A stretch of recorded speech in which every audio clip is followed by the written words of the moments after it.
Hello friends, आज हम लोग केमिकल इक्विलिब्रियम का लेक्चर नंबर 6 शुरू करेंगे। आपको याद होगा लेक्चर नंबर 5 में मैंने homogeneous equilibrium of liquids, heterogeneous equilibrium और डिग्री ऑफ डिसोसिएशन पे बातचीत की थी। कुछ क्वेश्चंस भी हम लोगों ने किए थे। आज हम लोग लेक्चर नंबर 6 शुरू करेंगे, जिसमें बेसिकली मेरा जो मकसद है इस लेक्चर में, है ना, हम लोग प्रिडिक्ट कर सके कि रिएक्शन या इक्विलिब्रियम डिस्टर्ब होने पे किस रास्ते जाएगा। ठीक है, ला शातल्य प्रिंसिपल कहते हैं, लिखते ली चैटलियर प्रिंसिपल है।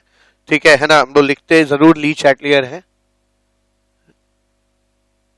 लेकिन इसका सही प्रोनाउंसिएशन जो है ला शातल्य, है ना, प्रिंसिपल है। ला शातल्य प्रिंसिपल क्या कहता है?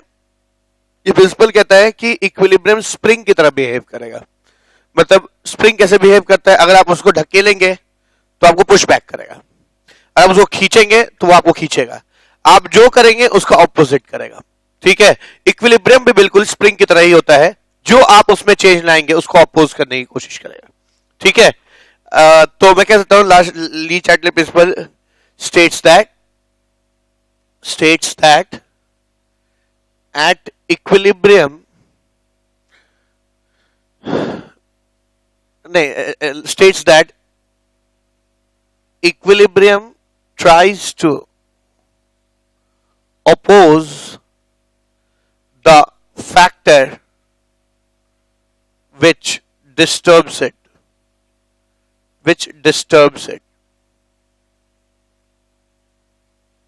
जिसको डिस्टर्ब करता है उसको अपोज करने की कोशिश करता है। अच्छा, ध्यान रखिए, एक इक्विलिब्रियम जो है ना वो डिस्टर्ब भी हो सकता है और चेंज भी हो सकता है। इसमें बड़ा बारीक सा फर्क है। चेंज और डिस्टर्ब में बहुत डिफरेंस है। जैसे आप क्या करिए, आपने देखा होगा बॉल पेन की जो स्प्रिंग होता है बॉल पेन में, पहले बॉल पेन में स्प्रिंग्स हुआ करते थे। उस स्प्रिंग को हम लोग थोड़ा खींचिए वापस आ जाएगा, थोड़ा ढकेलिए वापस आए। लेकिन कई बार ऐसा होता था हम ज्यादा खींच देते थे तो फिर एक तार रह जाता था। ठीक है ना, तो ऐसा ही इक्विलिब्रियम भी है। इक्विलिब्रियम डिस्टर्ब का मतलब होता है कि आप जो उसमें चेंज लाएं वो वापस अपनी पुरानी स्थिति में आ जाए। That is called disturbance, where you regain your original position. ठीक है, इसको आप डिस्टर्ब करना कहते हैं। लेकिन अगर आप कहते हैं चेंज, तो मतलब वो अपनी पुरानी पोजीशन पे नहीं आएगा, वो बदल गया। डिस्टर्ब और चेंज में बारीक सा फर्क है। डिस्टर्ब कौन कौन करता है इक्विलिब्रियम को? Equilibrium can be disturb by, है ना, concentration, can be disturb by change in pressure, है ना, प्रेशर में भी बदलाव लाने से बदल सकता है। ठीक है ना, वॉल्यूम में भी आप चेंज लाएंगे, अगर गैसियस चीजें हैं तो बदलेगा। ठीक है ना, इनर्ट गैस ऐड करने से भी, एडिशन ऑफ इनर्ट गैस से भी फर्क पड़ता है। ठीक है, इन सब चीजों से इक्विलिब्रियम डिस्टर्ब होता है। और अगर हल्का फुल्का स्मॉल चेंज करते हैं आप, अगर स्मॉल चेंज इन टेम्परेचर, ठीक है, स्मॉल चेंज इन टेम्परेचर, अगर टेम्परेचर में थोड़ा बहुत चेंज करते हैं तो इक्विलिब्रियम डिस्टर्ब होता है। लेकिन अगर आप चेंज की बात करेंगे तो इक्विलिब्रियम को चेंज दो फैक्टर्स करते हैं, टेम्परेचर, ठीक है, टेम्परेचर करता है इक्विलिब्रियम को चेंज, और, है ना, हीट ऑफ रिएक्शन। ठीक है, इसके बारे में मैं अगले लेक्चर में बताऊंगा। आपको पता चलेगा कि equilibrium is equal to a forward by a backward e to the power of minus delta h heat of reaction upon RT। तो आप देख सकते हैं इक्विलिब्रियम सिर्फ टेम्परेचर और हीट ऑफ रिएक्शन पे काफी कुछ डिपेंड करता है। तो अगर आप चाहते हैं कि इक्विलिब्रियम मतलब उसका इक्विलिब्रियम कांस्टेंट, देखिए इक्विलिब्रियम चेंज होने का मतलब क्या? उसका इक्विलिब्रियम कांस्टेंट बदल जाना। ठीक है, तो एक इक्विलिब्रियम चेंज कब होता है, मतलब इक्विलिब्रियम कांस्टेंट कब बदल जाता है? जब या तो आप टेम्परेचर बदल दीजिए या उसका हीट ऑफ रिएक्शन में क्या आ जाए, बदलाव आ जाए। ए फॉरवर्ड और ए बैकवर्ड जो है आर्हेनियस फैक्टर्स हैं, फॉरवर्ड और बैकवर्ड रिएक्शन के, मैंने केमिकल काइनेटिक्स में इसको पढ़ा है। ये जो दो फैक्टर्स हैं ये जो है कांस्टेंट रहते हैं हमेशा। ठीक है, इसलिए कह सकते हैं कि इक्विलिब्रियम जो है, या कि इक्विलिब्रियम या इन टर्न इक्विलिब्रियम जो है वो टेम्परेचर या हीट ऑफ रिएक्शन पे डिपेंड करता है। अब डिस्टर्ब का क्या मतलब हुआ कि आप कॉन्सेंट्रेशन बदलेंगे, थोड़ी देर के लिए इक्विलिब्रियम डिस्टर्ब होगा, फिर जब वापस इक्विलिब्रियम आएगा तो इक्विलिब्रियम डिस्टर्ब होने के पहले का के इक्विलिब्रियम डिस्टर्ब हो गया, फिर वापस इक्विलिब्रियम में आ गया। अब इक्विलिब्रियम में आने के बाद का के इक्विलिब्रियम, दोनों के इक्विलिब्रियम की वैल्यू सेम होगी। मतलब डिस्टर्ब होने से पहले का के इक्विलिब्रियम और डिस्टर्ब होने के बाद फिर से इक्विलिब्रियम रीगेन करने के बाद के इक्विलिब्रियम की वैल्यू सेम होगी। दैट इज कॉल्ड डिस्टर्ब करना, कि आप उसे के इक्विलिब्रियम की वैल्यू बदलते नहीं है, थोड़ी देर के लिए के इक्विलिब्रियम डिस्टर्ब होता है, फिर अपनी वैल्यू रीगेन कर लेता है। ठीक है, तो बहुत सारे फैक्टर्स हैं जिसको पढ़ना है, तो आइए एक एक करके पढ़ते हैं। ठीक है, पहला, फर्स्ट, कॉन्सेंट्रेशन।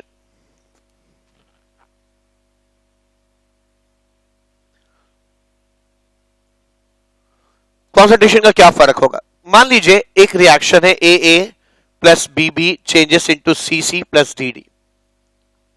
ठीक है, एक रिएक्शन है और जो इक्विलिब्रियम अटेन कर चुका है। अब आप इसका के इक्विलिब्रियम क्या लिखेंगे? आप लिखेंगे c to the power of c into D to the power of d by a to the power of a into b to the power of b।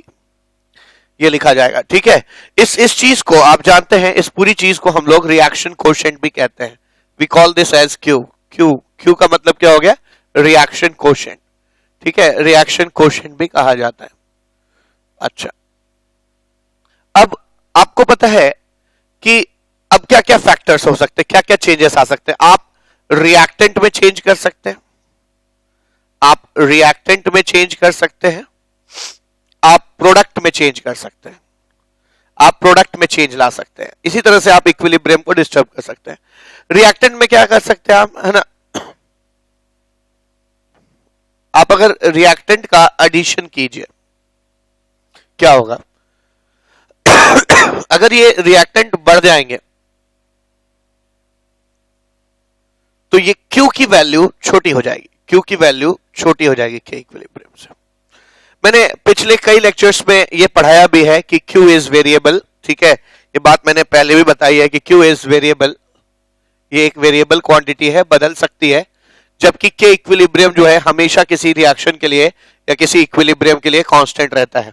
ठीक है, तो ये जो डिस्टर्ब वैल्यू है ये धीरे धीरे अपने में कुछ चेंजेस लाकर वापस अपनी के इक्विलिब्रियम के बराबर हो जाता है और तब इक्विलिब्रियम आ जाता है। ठीक है, तो यहां पे हम देख सकते हैं कि जैसे ही आपने रिएक्टेंट का एडिशन किया, आपने रिएक्टेंट का एडिशन किया, डिनोमिनेटर की वैल्यू बढ़ गई तो Q की वैल्यू कम हो जाएगी। अब रिएक्शन उस दिशा में जाने की कोशिश करेगा जहां इस Q को बढ़ाया जा सके। देखिए, Q वेरिएबल है और K इक्विलिब्रियम कांस्टेंट है। ये जब दोनों बराबर हो जाते हैं तो रिएक्शन इक्विलिब्रियम में होता है। ऐसा मैंने लेक्चर नंबर 5 में पढ़ाया था। अगर आप किसी वजह से इनमें से किसी एक फैक्टर की वजह से, अगर इनमें से किसी एक फैक्टर की वजह से Q की वैल्यू अगर K इक्विलिब्रियम ये है, Q ये है, Q की वैल्यू अगर K इक्विलिब्रियम से बड़ी हो जाती है तो रिएक्शन ऑटोमेटिकली उस दिशा में जाएगा जहां इस Q को घटाकर फिर से बराबर किया जा सके और फिर से इक्विलिब्रियम आ जाए। अगर किसी फैक्टर्स, इन्हीं फैक्टर्स में से किसी फैक्टर की वजह से अगर Q की वैल्यू कम हो जाती है तो उसको धीरे धीरे बढ़ाने की कोशिश करता है रिएक्शन, ताकि फिर से वो K इक्विलिब्रियम के बराबर आ जाए। ठीक है, तो यहां पे क्या होगा, आपका K इक्विलिब्रियम से Q छोटा हो गया। Q अगर छोटा हो गया तो रिएक्शन जरूर ऐसी दिशा में जाएगा जहां Q को बढ़ाया जा सके। Q कब बढ़ेगा? जब न्यूमरेटर बढ़े और डिनोमिनेटर घटे। न्यूमरेटर बढ़े यानी सी डी बढ़े और ए बी घटे। ऐसा तभी हो सकता है जब रिएक्शन कहां जाएगा? फॉरवर्ड दिशा में जाएगा, फॉरवर्ड रिएक्शन होगा। तो मैं प्रिडिक्ट कर सकता हूं यहां पे फॉरवर्ड रिएक्शन होगा। ठीक है, तो कॉन्सेंट्रेशन अगर रिएक्टेंट बढ़ाएंगे तो चीजें उस दिशा में जाएंगी जहां रिएक्टेंट का कॉन्सेंट्रेशन घटे। लाशाताले प्रिंसिपल यही कहता है कि आप इक्विलिब्रियम जो है, आपके हर फैक्टर जो आप जिससे आप डिस्टर्ब करते हैं उसे, ठीक है, इक्विलिब्रियम को डिस्टर्ब करने वाले जितने फैक्टर होते हैं इक्विलिब्रियम उनको अपोज करता है। ठीक है, आपने क्या किया, यहां पे एक डिस्टर्बिंग फैक्टर डाला, रिएक्टेंट को बढ़ा दिया, तो इक्विलिब्रियम अपने आप उस दिशा में जाएगा जहां रिएक्टेंट कम होने लगे, यानी रिएक्शन किधर जाएगा? फॉरवर्ड जाएगा। उल्टा करिए, अगर आपने कुछ रिएक्टेंट रिमूव कर दिए, if you remove the reactant, ठीक है, आपने रिएक्टेंट कम कर दिया, कुछ निकाल लिया, अगर आप रिएक्टेंट कम कर देंगे तो रिएक्शन पक्का बैकवर्ड दिशा में जाएगा ताकि रिएक्टेंट का कॉन्सेंट्रेशन बढ़ाया जा सके। ठीक है, जो आप करेंगे उसको अपोज करेगा। ये चीज तो खैर लाशातल्ली से पता चल रही है, आप इसको मैथमेटिकली भी समझ सकते हैं। अगर आपने न्यूमरेटर, अगर इनमें से कोई एक चीज कम कर दी, मान लीजिए आपने ए को कम कर दिया, अगर ए कम हो गया तो क्या होगा? अब ए अगर कम हो जाएगा तो Q की वैल्यू बड़ी हो जाएगी। के इक्विलिब्रियम से, क्योंकि न्यूमरेटर छोटा हो गया तो फ्रैक्शन बड़ा हो जाएगा। अगर Q बड़ा हो जाएगा तो Q को छोटा करने की कोशिश होगी। Q कब छोटा होता है? जब C और D घटे और A और B बढ़े। C और D कब घटेंगे और A और B कब बढ़ेंगे? जब रिएक्शन किधर जाएगा? बैकवर्ड डायरेक्शन में जाएगा, यानी यहां पे रिएक्शन किधर जाएगा? बैकवर्ड रिएक्शन होगा। ऐसे ही आप प्रोडक्ट के केस में भी आप बातें कर सकते हैं। क्या प्रोडक्ट के केस में? क्या अगर आप if you add the product, ठीक है, अगर आप प्रोडक्ट ऐड करते हैं, आपने CD बढ़ा दिया, तो आप देख सकते हैं अगर आप प्रोडक्ट बढ़ाएंगे तो रिएक्शन उस दिशा में जाएगा जहां प्रोडक्ट क्या हो? घटे, यानी रिएक्शन किधर जाएगा? बैकवर्ड डायरेक्शन में जाएगा। इसको आप मैथमेटिकली भी समझ सकते हैं कि इफ यू ऐड प्रोडक्ट, अगर आप प्रोडक्ट ऐड करते हैं तो क्या होगा? अगर आप प्रोडक्ट ऐड करेंगे तो C और D की वैल्यू बढ़ जाएगी, यानी Q की वैल्यू बड़ी हो जाएगी, और जब भी Q के इक्विलिब्रियम से बड़ा होता है, रिएक्शन उसको कम करने के लिए किधर जाता है? बैकवर्ड डायरेक्शन में जाएगा। ठीक है, ऐसे ही जब आप है ना रिमूव कर दीजिए प्रोडक्ट में से कुछ हटा दीजिए, तो क्या होगा? अगर आप प्रोडक्ट में से कुछ हटा देंगे तो प्रोडक्ट का कॉन्सेंट्रेशन घट जाएगा। प्रोडक्ट का कॉन्सेंट्रेशन घट जाएगा तो Q की वैल्यू छोटी हो जाएगी, और Q की वैल्यू अगर के इक्विलिब्रियम से छोटी होगी तो रिएक्शन पक्का फॉरवर्ड डायरेक्शन में जाएगा, ताकि है ना Q को बढ़ाकर फिर से बराबर कर सके। ठीक है, तो यहां हमने दोनों तरीके से हम लोग इस चीज को पढ़ रहे हैं। क्या ला-शातल्य प्रिंसिपल से भी पढ़ रहे हैं कि अगर हमारा कोई भी फैक्टर है जो इक्विलिब्रियम को डिस्टर्ब कर रहा है तो उसको अपोज करेगा इक्विलिब्रियम, ये भी रिजल्ट वही दे रहा है। और कहीं ना कहीं Q और K इक्विलिब्रियम को इक्वेट करके हम मैथमेटिकली भी देख पा रहे हैं कि अगर Q घट रहा है तो वो कौन सा डायरेक्शन होगा जिसमें Q की वैल्यू बढ़े, तो उससे भी रिजल्ट सेम आ रहा है। तो हम लोग हर चीज को मैथमेटिकली और ला-शातल्य प्रिंसिपल से दोनों से एनालाइज कर रहे हैं। आइए दूसरा फैक्टर देखते हैं जो इक्विलिब्रियम को डिस्टर्ब करता है। नेक्स्ट फैक्टर है effect of volume. Effect of volume, अब देखिए वॉल्यूम का क्या असर होता है ना इक्विलिब्रियम पर, इसको समझा जाए। वॉल्यूम का असर समझने के लिए ना आपको रिएक्शंस को भी समझना होगा। जैसे फॉर इंस्टेंस मान लीजिए एक रिएक्शन है PCl5 gaseous changes into PCl3 gaseous plus chlorine gaseous, मान लीजिए एक रिएक्शन।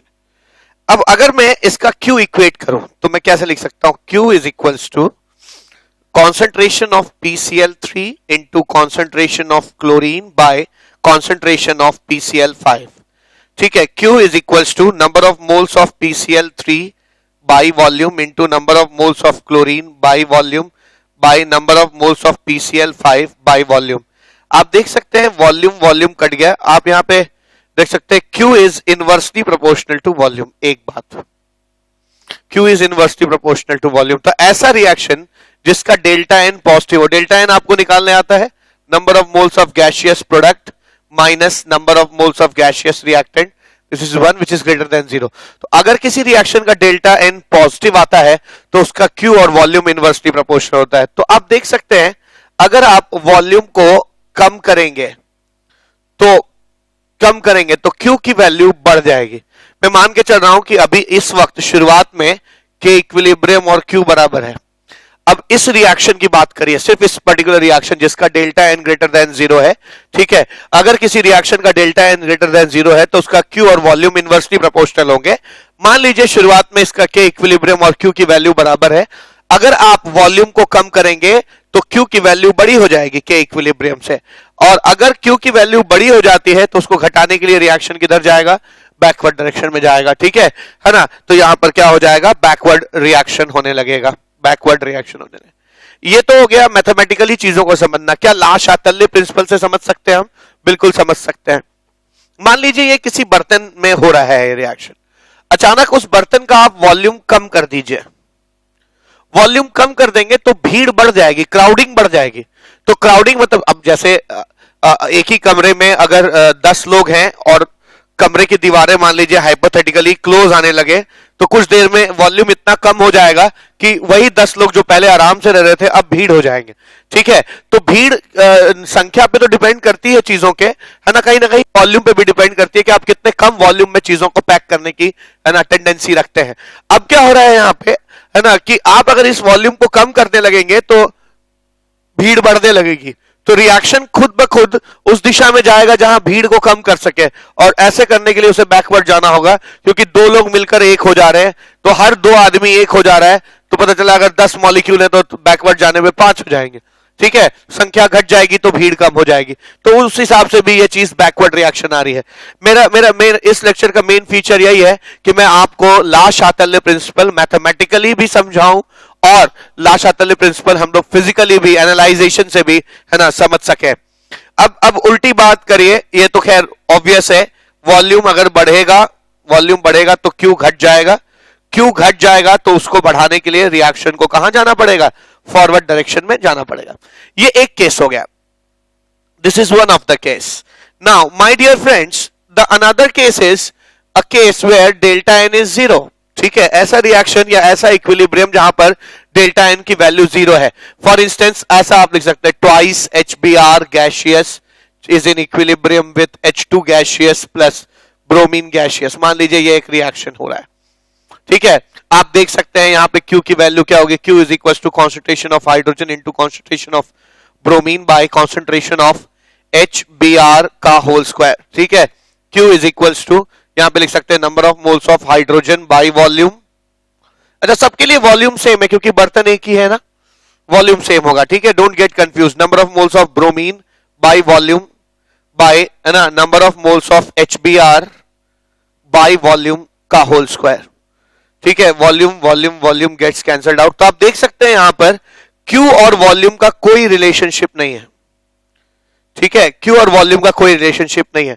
तो मैं कह सकता हूं कि ऐसे रिएक्शन जिसमें डेल्टा एन जीरो होता है ना, ऐसे रिएक्शन में वॉल्यूम में कोई भी बदलाव लाइए, Q नहीं बदलेगा, Q नहीं बदलेगा तो हमेशा चीजें इक्विलिब्रियम में रहेंगी अगर शुरू में Q और K इक्विलिब्रियम बराबर है, ठीक है।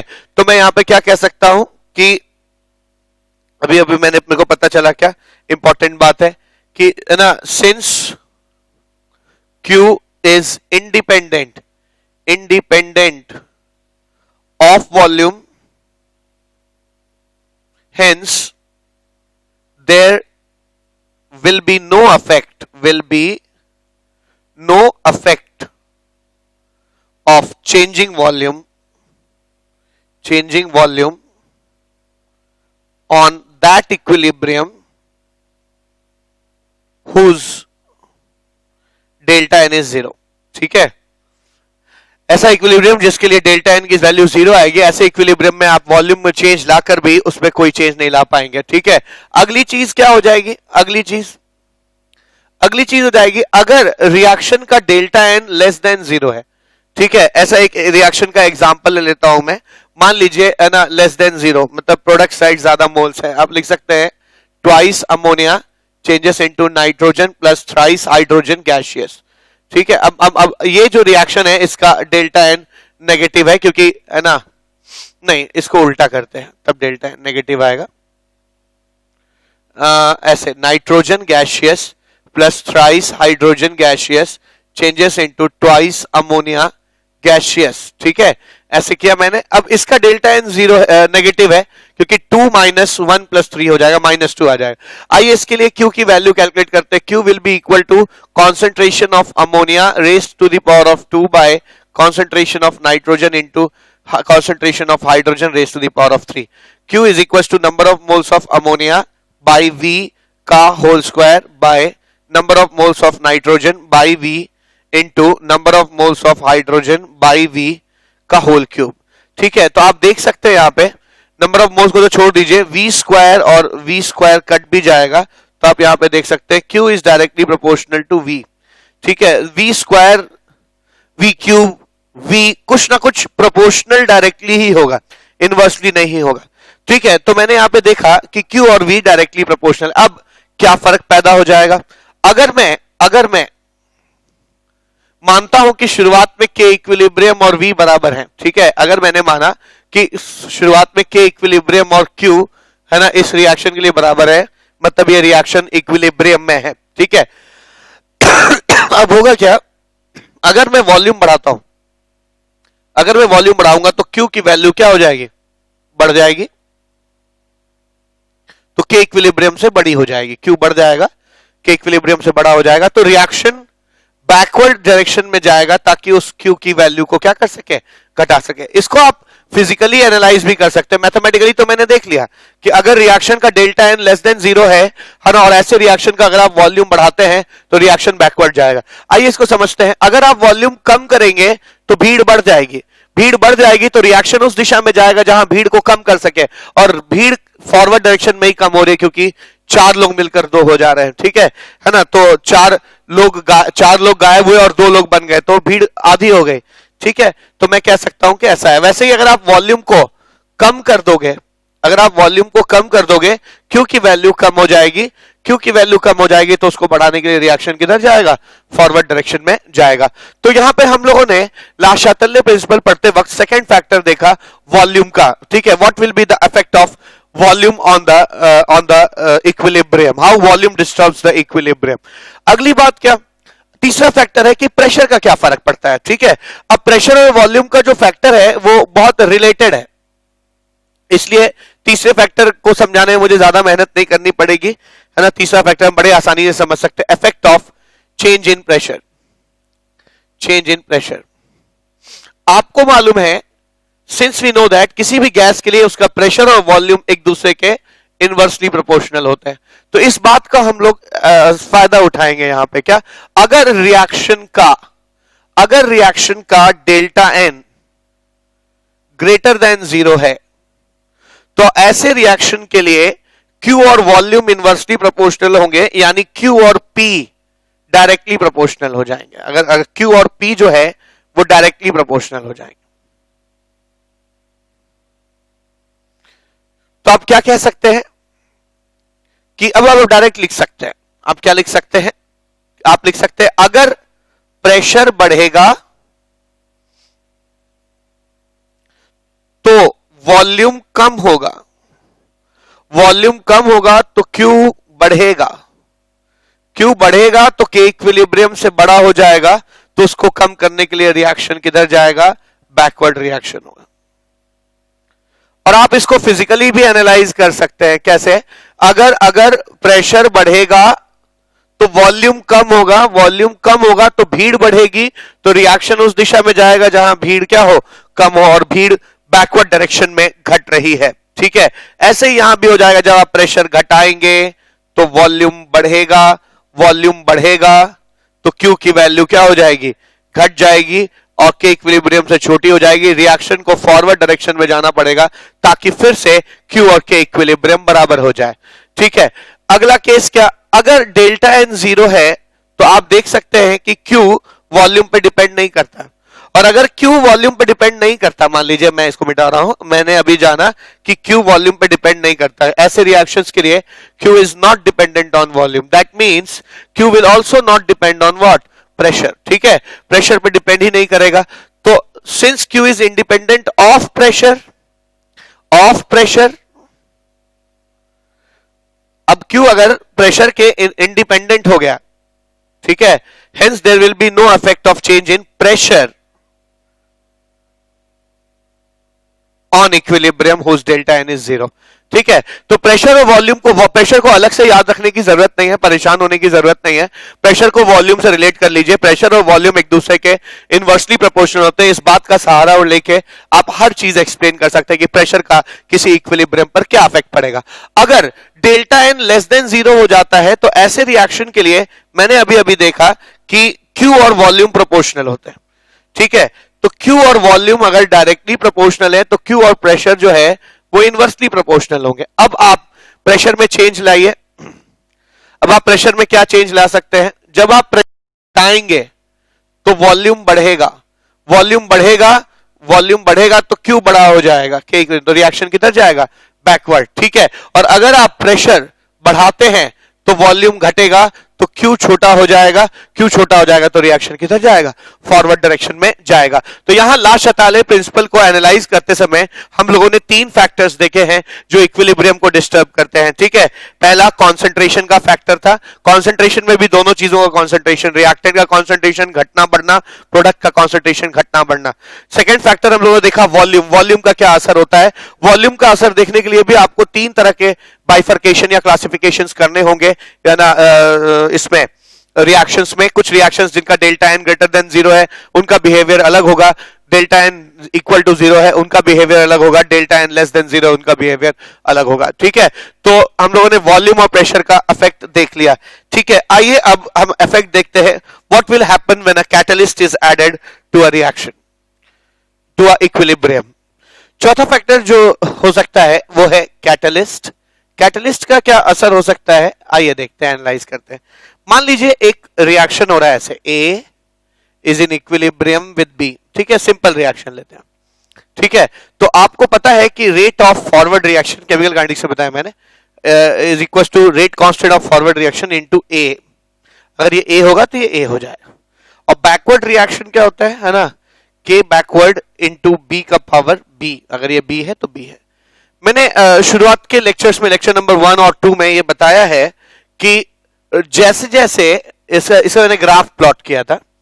ठीक है, मैंने ग्राफ प्लॉट किया था, मैंने कहा जैसे जैसे रिएक्शन होता जाएगा ए की वैल्यू घटती जाएगी तो रेट ऑफ फॉरवर्ड रिएक्शन घटता जाएगा, और जैसे जैसे रिएक्शन होता जाएगा बी की वैल्यू बढ़ती जाएगी, रेट ऑफ बैकवर्ड रिएक्शन क्या होता जाएगा, बढ़ता जाएगा। ठीक है, रेट ऑफ बैकवर्ड रिएक्शन बढ़ता जाएगा, यानी रेट ऑफ फॉरवर्ड रिएक्शन धीरे धीरे घटेगा, रेट ऑफ फॉरवर्ड रिएक्शन धीरे धीरे घटेगा, और रेट ऑफ बैकवर्ड रिएक्शन धीरे धीरे बढ़ेगा, और एक समय आएगा जब ये दोनों बराबर हो जाएंगे। जैसे ये बराबर हो जाते हैं, rate of forward reaction, rate of backward reaction, हम कहते हैं कि इक्विलिब्रियम आ गया। ठीक है, अब फर्ज कीजिए, मान लीजिए कि यहां पे मैंने कैटलिस्ट डाल दिया। अब कैटलिस्ट डालने पे क्या होगा, रेट ऑफ फॉरवर्ड रिएक्शन की स्पीड बढ़ जाएगी। तो बहुत तेजी से भाई कैटलिस्ट रिएक्शन को एक्सेलरेट करता है, तो अगर रेट ऑफ फॉरवर्ड रिएक्शन की स्पीड बढ़ जाएगी तो एक बहुत ड्रास्टिकली घटेगा, यानी रेट ऑफ फॉरवर्ड रिएक्शन बहुत तेजी से घटेगा, और जैसे जैसे तेजी से ये ए घटेगा वैसे तेजी से बी बढ़ेगा, और जितनी तेजी से बी बढ़ेगा रेट ऑफ बैकवर्ड रिएक्शन भी क्या होने लगेगा, उतनी तेजी से बढ़ेगा। यानी होगा क्या, ये विदाउट कैटलिस्ट था, ये घटना बढ़ना विदाउट कैटलिस्ट था, और ये जो घटना बढ़ना है ये विथ कैटलिस्ट है। अंतर क्या है, विथ कैटलिस्ट में कैटलिस्ट के साथ घट रहा है, तेजी से घट रहा है, बढ़ रहा है, तेजी से बढ़ रहा है, यानी फॉरवर्ड रिएक्शन तेजी से घटेगा, बैकवर्ड रिएक्शन तेजी से बढ़ेगा, और बहुत जल्दी ही दोनों बराबर हो जाएंगे। This is the time established, this is time of establishment of equilibrium with catalyst. ठीक है, तो लेकिन एक मजे की बात बताओ, जब ये दोनों इक्विलिब्रियम को आप एनालाइज करेंगे, कैसे एनालाइज करेंगे, दोनों का के इक्विलिब्रियम निकालिए, तो आप पाएंगे के इक्विलिब्रियम विथ कैटलिस्ट एंड के equilibrium without catalyst is equal. ठीक है ना, के इक्विलिब्रियम विदाउट कैटलिस्ट एंड के equilibrium with catalyst will be equal. क्या सीखा मैंने सीखा कि कैटलिस्ट इक्विलिब्रियम के नेचर पे फर्क नहीं डालता, अगर डालता होता तो के इक्विलिब्रियम बराबर नहीं आते बिना कैटलिस्ट के और विथ कैटलिस्ट। ठीक है, तो catalyst does not affect the nature of equilibrium, just it reduces the time of attainment of equilibrium. मतलब क्या, ये इक्विलिब्रियम को अटेन करने का, इक्विलिब्रियम तक पहुंचने के समय को जरूर डिक्रीज कर देता है, पर इक्विलिब्रियम पे कोई फर्क नहीं डालता। मैं इस बात को लिख सकता हूं क्या कि catalyst doesn't affect nature of equilibrium,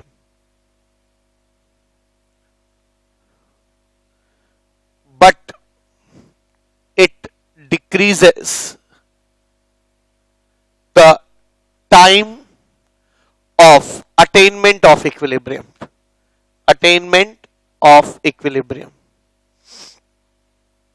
time of attainment of equilibrium को डिक्रीज कर देता है। ठीक है, नेक्स्ट फैक्टर क्या है, नेक्स्ट फैक्टर है टेम्परेचर। ठीक है, अगला फैक्टर जिसको हम एनालाइज करने जा रहे हैं वो है टेम्परेचर। टेम्परेचर का क्या असर पड़ता है इसको देखा जाए, और इसके बाद फिर हम लोग एडिशन ऑफ इनर्ट गैस पढ़ेंगे। टेम्परेचर का क्या असर होगा, तो याद रखिए टेम्परेचर का बहुत ही तगड़ा असर होता है। अगर आप टेम्परेचर में बहुत बड़ा बदलाव लाएंगे, है ना, तो इक्विलिब्रियम चेंज हो जाएगा। ठीक है, large change in temperature changes the equilibrium। आपको मैंने अभी थोड़ी देर पहले बताया कि इक्विलिब्रियम जो होता है A forward by A backward E to the power of minus delta H R upon T होता है। तो अगर आप बहुत बड़ा टेम्परेचर में चेंज लाएंगे, टेम्परेचर में जो चेंज है वो अगर लार्ज होगा तब तो आप इक्विलिब्रियम को चेंज कर देंगे, इक्विलिब्रियम बदल जाएगा, ध्यान रखिएगा। ठीक है, इसलिए जब भी मैं टेम्परेचर के एनालाइजेशन की बात करता हूं, मैं ये मान के चलता हूं कि हम जो टेम्परेचर में चेंज लाएंगे वो स्मॉल चेंज इन टेम्परेचर होगा। ठीक है, तो मैं क्या चाहता हूं, स्मॉल चेंज इन टेम्परेचर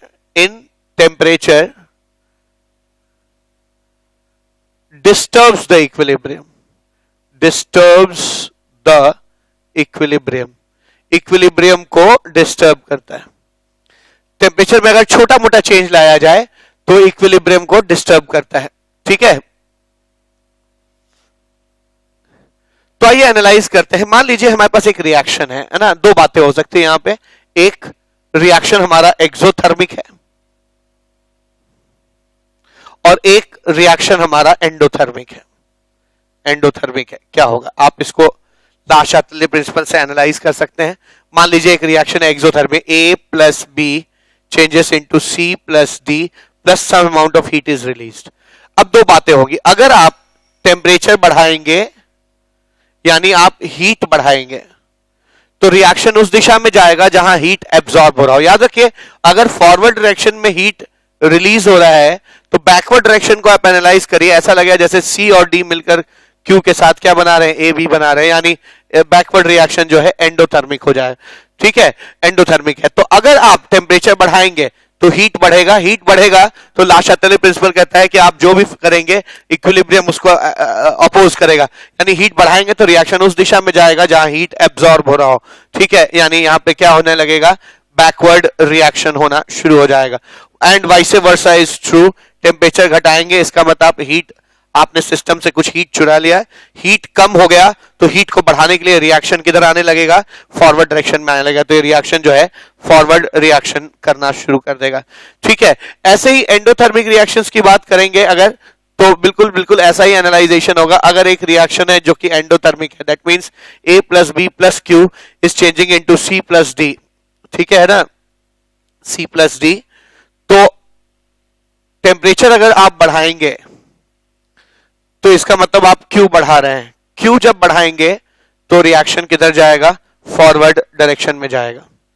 ठीक है ना, फॉरवर्ड डायरेक्शन में नहीं, अगर आप Q बढ़ा रहे हैं तो याद रखिए फॉरवर्ड रिएक्शन एंडोथर्मिक है, बैकवर्ड रिएक्शन एक्सोथर्मिक है। तो अगर आप टेम्परेचर बढ़ा रहे हैं तो हीट बढ़ेगा तो रिएक्शन फॉरवर्ड डायरेक्शन में जाने की टेंडेंसी रखेगा ताकि उस हीट को कम किया जा सके, एब्जॉर्ब किया जा सके। ठीक है ना, एब्जॉर्ब किया जा सके। ऐसे ही जब टेम्परेचर घट रहा है, जब टेम्परेचर घटेगा इसका मतलब आपने Q कम कर दिया। Q अगर कम हो गया तो रिएक्शन उस दिशा में जाएगा जहां Q बढ़े, है ना, यानी रिएक्शन किधर जाएगा, बैकवर्ड डायरेक्शन में जाएगा, क्योंकि बैकवर्ड रिएक्शन में हीट रिलीज हो रहा है, C और D मिलकर AB बना रहे हैं और हीट रिलीज कर रहे हैं। ठीक है, तो ये टेम्परेचर का भी इफेक्ट हमने देख लिया। आइए अब अगला इफेक्ट देखते हैं कि what will happen when a inert gas is added to a equilibrium mixture. छठा फैक्टर है addition of inert gas. Addition of inert gas. अब एडिशन ऑफ इनर्ट गैस को देखने का क्या तरीका है कि मान लीजिए इसमें दो बातें हो सकती हैं। ठीक है ना, पहला केस फर्स्ट कि आप इनर्ट गैस का एडिशन कर रहे हैं। ठीक है, मान लीजिए एक रिएक्शन हो रहा है, A plus B is in equilibrium with C and D। ठीक है, आप इसमें इनर्ट गैस ऐड कर रहे हैं। मान लीजिए आपने कहीं से किसी सिलेंडर से इसमें, है ना, एक इनर्ट गैस ऐड कर दिया। एक सिलेंडर है जिससे आप एक इनर्ट गैस इसमें ऐड कर रहे हैं, पर आपको पता है कि किसी भी रिएक्शन या इक्विलिब्रियम का जो के इक्विलिब्रियम है या रिएक्शन कोशेंट है, सॉरी नॉट के इक्विलिब्रियम, रिएक्शन कोशेंट है, वो वॉल्यूम पे डिपेंड करता है। ठीक है ना, वॉल्यूम पे डिपेंड करता है। मैं कह सकता हूं कि Q is a function of volume. आपने देखा अभी इतने सारे केसेस थे, अगर डेल्टा एन जीरो है तब तो वॉल्यूम पे डिपेंड नहीं करता, पर अगर delta N less than zero है या ग्रेटर देन जीरो है तो वॉल्यूम पे डिपेंड करता है। लेकिन अगर आपने इनर्ट गैस को, ये इनर्ट गैस है, ठीक है, अगर आपने inert gas constant volume process में ऐड किया, यानी बर्तन का वॉल्यूम अगर कांस्टेंट है, तो अगर वॉल्यूम कांस्टेंट है, ऐसा बर्तन जिसका वॉल्यूम बदल नहीं सकता, ऐसे वॉल्यूम वाले ऐसे कंटेनर में अगर आपने इनर्ट गैस ऐड किया है, पहले से वहां पे कोई रिएक्शन है जो इक्विलिब्रियम में है, तो चूंकि इनर्ट गैस ऐड करने से वॉल्यूम हमेशा कांस्टेंट रहेगा, इसलिए Q भी हमेशा क्या रहेगा, कांस्टेंट रहेगा, यानी के इक्विलिब्रियम और क्यू की वैल्यू हमेशा सेम रहेगी। यानी आप अगर इनर्ट गैस ऐड करते हैं और इक्विलिब्रियम जहां पे है उसका अगर वॉल्यूम कांस्टेंट है, तो मैं आपको बता दूं कि क्यू नहीं, वॉल्यूम कांस्टेंट होने से क्यू नहीं बदलेगा, क्यू नहीं बदलेगा तो के इक्विलिब्रियम के हमेशा बराबर रहेगा। यानी हमेशा ऐसा equilibrium will always be in equilibrium. ठीक है ना? तो मैंने अभी अभी एक बात सीखी क्या, कि अगर इनर्ट गैस आप कांस्टेंट वॉल्यूम पे ऐड करते हैं तो रिएक्शन कोई भी हो उसका इक्विलिब्रियम डिस्टर्ब नहीं होगा, वो हमेशा इक्विलिब्रियम में होगा। तो मैं इस बात को लिख देता हूं क्या, कि whenever an inert gas is added at constant volume, it doesn't affect the equilibrium। ठीक है, वो इक्विलिब्रियम पे कोई असर नहीं डालता, डजंट अफेक्ट इक्विलिब्रियम। ठीक है, इक्विलिब्रियम पे कोई असर नहीं पड़ेगा। लेकिन अगर आप प्रेशर कांस्टेंट रखते हैं, ठीक है, यानी case second when you add inert gas where pressure is constant. ठीक है, अगर प्रेशर कांस्टेंट है तब क्या होगा, तो यहां पे तीन बातें हो सकती हैं। अगर देखिए, अगर प्रेशर कांस्टेंट है तो आप कह सकते हैं PV is equals to NRT होता है। अगर प्रेशर कांस्टेंट है ना, तो पक्का है कि अगर आप मोल्स बढ़ाएंगे रिएक्शन मिक्सचर का तो वॉल्यूम बढ़ेगा, क्योंकि इक्विलिब्रियम में आर भी कांस्टेंट रहता है और टेम्परेचर भी कांस्टेंट होता है। तो बर्तन का क्या वॉल्यूम होगा वो उसके मोल्स पर डिपेंड करेगा कि उसके अंदर कितने मोल्स हैं। तो जब भी आप इनर्ट गैस ऐड करेंगे वॉल्यूम बढ़ेगा ही बढ़ेगा। ठीक है, तो मैं कह सकता हूं यहाँ तीन बातें हो सकती हैं। ठीक है, यहाँ पर तीन बातें हो सकती है, एक बिल्कुल डिटेल्ड एनालाइजेशन किया जाए। पहला केस सेकंड का case second A when delta N is 0, यानी रिएक्शन कुछ ऐसा है क्या, कि HBr gaseous is in equilibrium with H2 gaseous plus bromine gaseous, मान लीजिए ऐसा है, तब तो कोई दिक्कत नहीं है। क्यों दिक्कत नहीं है, आप इसका जब Q निकालेंगे तो Q क्या हो जाएगा, concentration of H2 into concentration of bromine by concentration of HBr का whole square, that is number of moles of H2 by V into number of moles of bromine by V by number of moles of HBr by V का whole square. आप देखेंगे कि V square cancel हो जाएगा, यानी Q जो है वो यहाँ पर है ना, is not dependent on volume. ठीक है, अगर वॉल्यूम पे डिपेंड नहीं करेगा तो इनर्ट गैस के एडिशन का भी फर्क नहीं होगा, क्योंकि इनर्ट गैस डालने से है ना रिएक्शन में नंबर ऑफ गैसियस मोल्स बढ़ते हैं तो वॉल्यूम की में भी क्या होता है, चेंज आता है। ठीक है, तो जब आप इनर्ट गैस ऐड करेंगे तो वॉल्यूम बदलेगा, पर वॉल्यूम चूंकि क्यू वॉल्यूम पे डिपेंड नहीं कर रहा है इसलिए इक्विलिब्रियम कोई डिस्टर्ब नहीं कर पाएगा एडिशन ऑफ इनर्ट गैस। मैं कह सकता हूं एडिशन ऑफ इनर्ट गैस, ऐसे लिख सकते हैं हम लोग क्या, addition of inert gas will lead to increase in volume. Volume जब बढ़ेगा तो Q विल रिमेन अनअफेक्टेड, और अगर Q अनअफेक्टेड रहेगा implies Q will be equal to K equilibrium, यानी equilibrium will not be disturbed. तो आज मैंने ये चीज जान ली क्या, कि इक्विलिब्रियम को आप तब डिस्टर्ब नहीं कर सकते जब डेल्टा एन 0 है। ठीक है, डेल्टा एन 0 हो, चाहे वो कांस्टेंट प्रेशर प्रोसेस हो चाहे वो कांस्टेंट वॉल्यूम प्रोसेस हो। कांस्टेंट वॉल्यूम प्रोसेस में तो खैर आप इक्विलिब्रियम को चाहकर भी डिस्टर्ब नहीं कर सकते, क्योंकि वॉल्यूम ही कांस्टेंट है और Q पूरी तरह से वॉल्यूम पर डिपेंड करता है। ठीक है, Q वॉल्यूम पर डिपेंड तब भी नहीं करता जब वॉल्यूम कांस्टेंट हो, ठीक है, और Q वॉल्यूम पर तब भी नहीं डिपेंड करता जब डेल्टा एन क्या हो, 0 हो। तो ठीक है, तो एक चीज आप गांठ बांध सकते हैं यहाँ पे, है ना, एक चीज आप नोट कर सकते हैं क्या, कि पहली चीज क्या, कि अगर आप इनर्ट गैस डाल रहे हैं और वॉल्यूम कांस्टेंट है, या वॉल्यूम अगर कांस्टेंट नहीं है तो डेल्टा एन 0 है, इन दोनों केसेस में एडिशन ऑफ इनर्ट गैस से इक्विलिब्रियम कभी भी डिस्टर्ब नहीं होगा। ये मैंने यहां पे प्रूफ किया। नाउ केस सेकेंड बी, अगर delta N is greater than 0, ठीक है, अगर डेल्टा एन ग्रेटर देन 0 है, मतलब कुछ ऐसा रिएक्शन है क्या, कि अमोनिया, या आप कह सकते हैं delta N is greater than 0, ऐसा कुछ कर लीजिए, PCl5 gaseous is changing into PCl3 gaseous plus chlorine gaseous. अब अगर आप इसका Q निकालेंगे तो Q will be equal to PCl5 का कॉन्सेंट्रेशन इनटू PCl3 का कॉन्सेंट्रेशन इंटू Cl2 का कॉन्सेंट्रेशन बाय PCl5 का concentration, that is number of moles of PCl3 by volume into number of moles of chlorine by volume by number of moles of PCl5 by volume. Volume gets cancelled out. आप यहाँ पे देख सकते हैं कि Q और volume एक दूसरे के इनवर्सली प्रोपोर्शनल है. ठीक है. अच्छा, अब एक काम करते हैं. एडिशन ऑफ इनर्ट गैस से क्या होगा? Addition of inert gas will lead to increase in volume. Volume में अगर बढ़ोतरी होगी तो Q घट जाएगा. That will lead to decrease in Q. Q अगर छोटा हो जाएगा तो K इक्विलिब्रियम से छोटा हो जाएगा. और आपको मालूम है, मैंने अभी थोड़ी देर पहले और भी फैक्टर्स में बताया है, फैक्टर नंबर 5 में या 4 में, कि जब भी Q K इक्विलिब्रियम से छोटा होता है उसको बढ़ाने के लिए रिएक्शन किधर जाता है? फॉरवर्ड डायरेक्शन में जाएगा. तो मैंने अभी अभी सीखा कि अगर आप इनर्ट गैस को ऐड करते हैं तब जब प्रेशर क्या हो? कांस्टेंट हो और डेल्टा एन क्या हो? ग्रेटर देन 0 हो. जब ये दोनों कंडीशन सेटिस्फाई करेंगी तब रिएक्शन किधर जाएगा? फॉरवर्ड डायरेक्शन में जाएगा. तो हमेशा इस बात का ध्यान रखना है आपको कि आप चीजों को एनालाइज करिए. ठीक है ना? आप इसको, ये तो मैंने मैथमेटिकल एनालाइजेशन किया है, आप इसको फिजिकली एनालाइज भी कर सकते हैं. कैसे कर सकते हैं? ऐसे कर सकते हैं. अगर प्रेशर कांस्टेंट है तो जैसे ही आप नंबर ऑफ मोल्स ऐड करेंगे, ठीक है ना, ऐड करेंगे, वॉल्यूम बढ़ेगा. ठीक है, वॉल्यूम बढ़ेगा तो वॉल्यूम बढ़ने से क्राउडिंग घटेगी, क्योंकि अगर वॉल्यूम बढ़ेगा तो भीड़ कम होने लगेगी. ठीक है, क्योंकि भीड़ जो होता है number of moles divide by volume होता है. कंसंट्रेशन घटने लगेगा तो कंसंट्रेशन बढ़ाने के लिए रिएक्शन उस दिशा में जाएगा जहां नंबर ऑफ मोल्स क्या हो?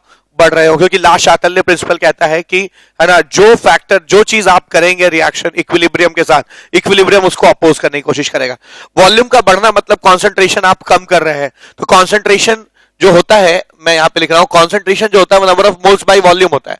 तो आप वॉल्यूम बढ़ाकर कॉन्सेंट्रेशन कम कर रहे हैं तो रिएक्शन मोल्स बढ़ाकर कॉन्सेंट्रेशन बढ़ाने की कोशिश करेगा. इस चीज को अपोज करेगा. मोल्स कब बढ़ेंगे?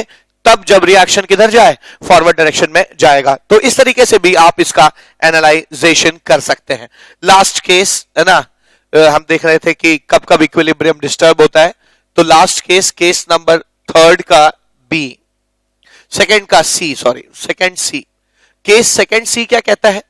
केस सेकंड सी कहता है कि अगर डेल्टा एन लेस देन 0 हो जाए, ठीक है, लेस देन 0 हो जाए, मतलब कुछ ऐसा रिएक्शन हो क्या कि nitrogen plus thrice hydrogen changes into twice ammonia. ठीक है, इसका डेल्टा एन लेस देन 0 है. आप देख सकते हैं इसका क्यू जो हो जाएगा वो concentration of nitrogen, sorry concentration of ammonia का whole square by concentration of nitrogen into concentration of hydrogen का whole cube होगा. That is number of moles of ammonia by volume का whole square by, है ना, number of moles of nitrogen by volume into number of moles of hydrogen by volume का whole cube हो जाएगा. आप इसको solve करेंगे तो आप देखेंगे कि Q जो है वॉल्यूम के प्रोपोर्शनल आ रहा है. ठीक है, वॉल्यूम के प्रोपोर्शनल आ रहा है. अब क्या करेंगे? एडिशन ऑफ इनर्ट गैस से क्या होगा? एडिशन ऑफ इनर्ट गैस, जब आप इनर्ट गैस ऐड करेंगे तो वॉल्यूम बढ़ जाएगा. वॉल्यूम बढ़ जाएगा तो Q की वैल्यू बढ़ जाएगी. Q की वैल्यू अगर बढ़ जाएगी तो वो K इक्विलिब्रियम से बड़ी हो जाएगी. Q की वैल्यू अगर बढ़ जाएगी तो वो K इक्विलिब्रियम से बड़ी हो जाएगी. और अगर K इक्विलिब्रियम बड़ा हो गया, ठीक है, तो उसको कम करने के लिए रिएक्शन को किधर जाना होगा? बैकवर्ड डायरेक्शन में आना, यानी ऐसे केस में बैकवर्ड रिएक्शन होगा. ठीक है, बैकवर्ड रिएक्शन होगा. ये बात तो मैंने सीख ली. यानी मैंने सीखा कि अगर प्रेशर कांस्टेंट हो और रिएक्शन का डेल्टा एन लेस देन 0 हो तो इनर्ट गैस ऐड करने पर रिएक्शन बैकवर्ड जाता है. अच्छा, अब इसको हम लोग, ये तो मैथमेटिकल एनालाइजेशन हो गया. फिजिकली एनालाइज किया जाए, इसको कैसे एनालाइज कर सकते हैं? ठीक है, मैं कह सकता हूं कि जैसे आप इनर्ट गैस ऐड करेंगे वॉल्यूम बढ़ेगा. वॉल्यूम बढ़ेगा तो क्राउडिंग घटेगी. ठीक है, वॉल्यूम बढ़ेगा तो कॉन्सेंट्रेशन घटेगा. कॉन्सेंट्रेशन घटेगा. अब ला शातल्य प्रिंसिपल कहता है कि आप कॉन्सेंट्रेशन इक्विलिब्रियम मिक्सचर्स में चीजों का, इक्विलिब्रियम में चीजों का कॉन्सेंट्रेशन घटा रहे हैं तो उसको बढ़ाने की जरूरत है. तो कॉन्सेंट्रेशन बढ़ेगा कैसे? कॉन्सेंट्रेशन बढ़ेगा जब मोल्स बढ़ेगा. मोल्स कैसे बढ़ेगा? मोल्स तभी बढ़ेगा जब बैकवर्ड रिएक्शन जाए, क्योंकि तब आप 2 मोल से टूटकर, है ना, टोटल कितने मोल में चेंज कर जा रहे हैं? 4 मोल में. तो बैकवर्ड रिएक्शन जाने पर मोल बढ़ेगा तो कॉन्सेंट्रेशन बढ़ेगा. ठीक है, तो यहां पर मैंने इस चीज को भी क्लियर कर दिया कि जब भी प्रेशर कांस्टेंट और नंबर ऑफ मोल्स जो है ना डेल्टा एन लेस देन 0 होगा, इनर्ट गैस ऐड करने पर रिएक्शन बैकवर्ड जाएगा। ठीक है, तो मैं एक बार हल्का सा समराइज कर दूं। इनर्ट गैस अगर आप कांस्टेंट वॉल्यूम पे ऐड करते हैं तो मैं आपको बता दूं इनर्ट गैस के एडिशन का कोई फर्क नहीं पड़ेगा।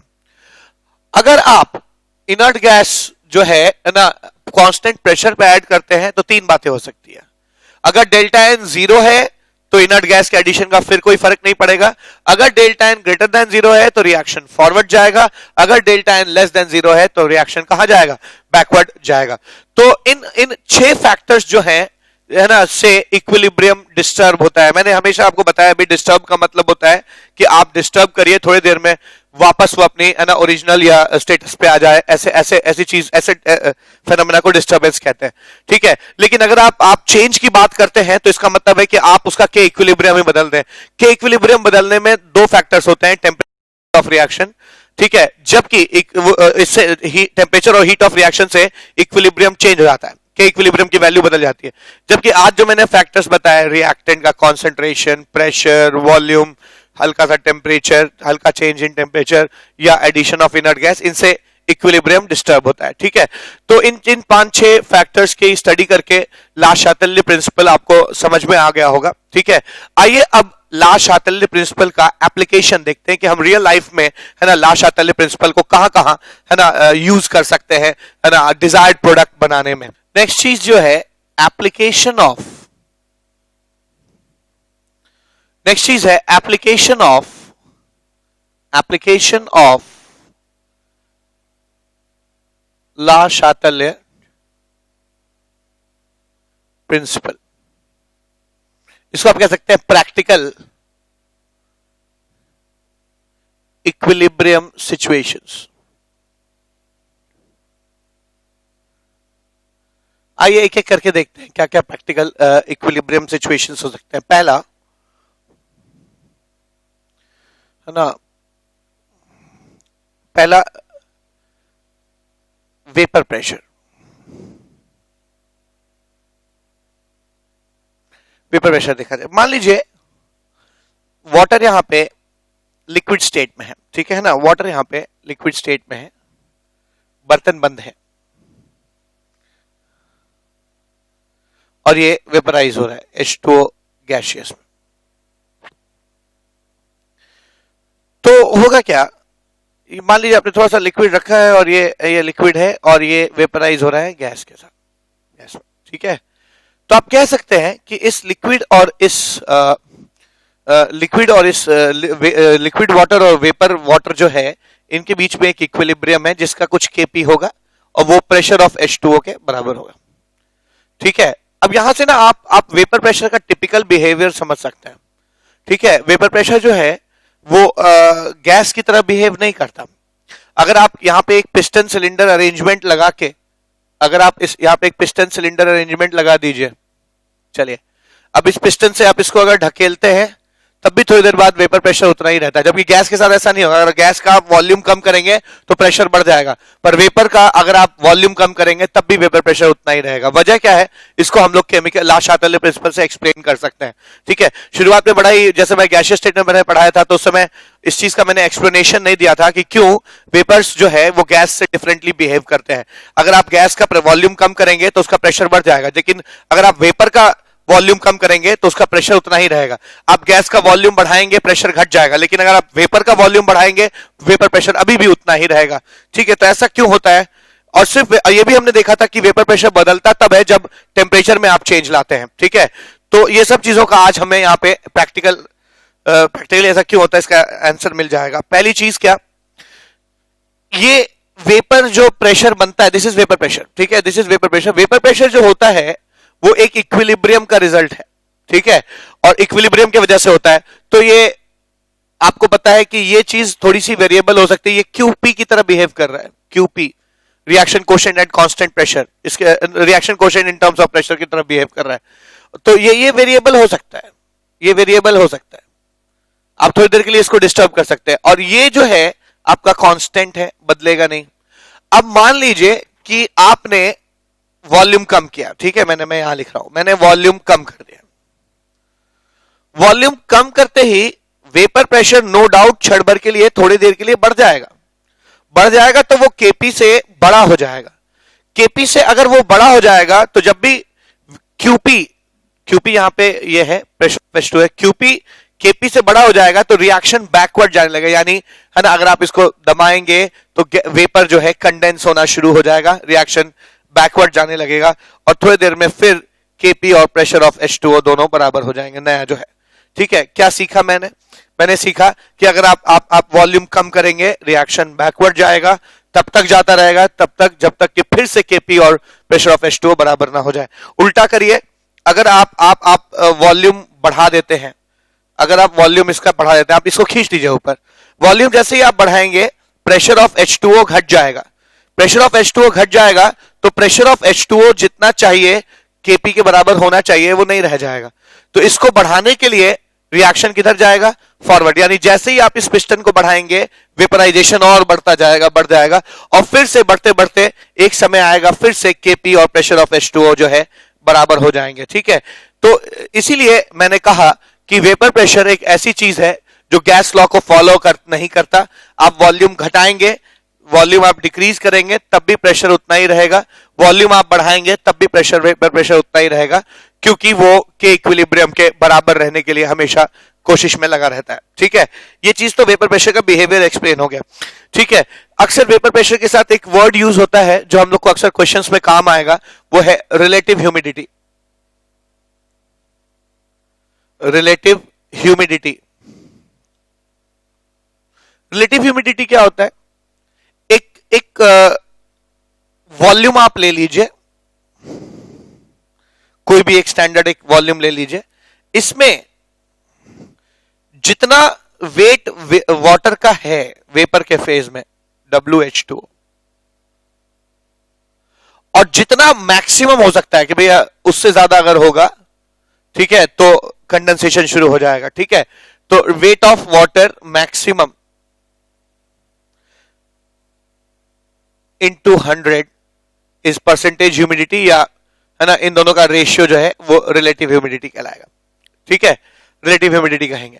अब चूंकि हमें मालूम है कि गैस लॉज फॉलो नहीं किए जाते, लेकिन मैं देखिए एक चीज ध्यान रखिएगा कि आप PV is equal to NRT लगा सकते हैं, आइडियल गैस इक्वेशन लगा सकते हैं, क्योंकि गैस है तो गैस का इक्वेशन तो फॉलो करेगा, पर वेपर है ना, वेपर जो है वो आइडियल गैस इक्वेशन फॉलो करेगा, क्योंकि वो भी वेपर भी एक तरह का गैस ही है, तो इक्वेशन तो फॉलो करेगा, लेकिन ये ऐसा गैस है जो गैस लॉज फॉलो नहीं करता।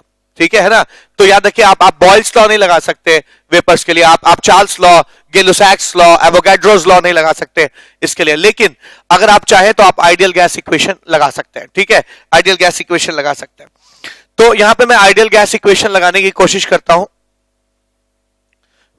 Hope it is clear. हम वेपर्स के लिए आइडियल गैस इक्वेशन लगा सकते हैं क्योंकि वो एक इक्वेशन है, लॉ नहीं है।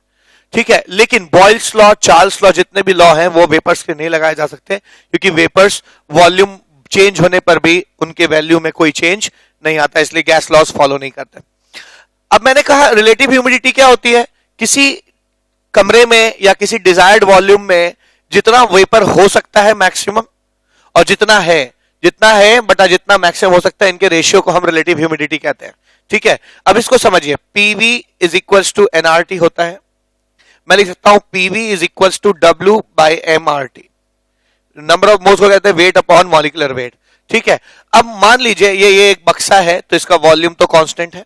ठीक है ना, मॉलिक्यूलर वेट वाटर का 18 होता है, कांस्टेंट होता है, आर कांस्टेंट है, टेम्परेचर आमतौर पे हम लोग बिना बदले ही रिलेटिव ह्यूमिडिटी कैलकुलेट करते हैं, तो ये भी कांस्टेंट है। तो आप देख सकते हैं प्रेशर और है ना weight of vapour directly proportional है। ठीक है, यानी मैं कह सकता हूं कि इस समय जो वेपर प्रेशर है और बाई जो मैक्सिमम वेपर प्रेशर हो सकता है, ठीक है, जो मैक्सिमम वेपर प्रेशर हो सकता है उसको मैं P नॉट H2O लिख सकता हूं या P मैक्स H2O लिख सकता हूं, इनके रेशियो को आप रिलेटिव ह्यूमिडिटी कहते हैं। ठीक है ना, रिलेटिव ह्यूमिडिटी कहते हैं। याद रखिए जो किसी टेम्परेचर पर मैक्सिमम वेपर प्रेशर हो सकता है ना वाटर का, उसको हम लोग एक्वस टेंशन भी कहते हैं। ठीक है, we call it as aqueous tension.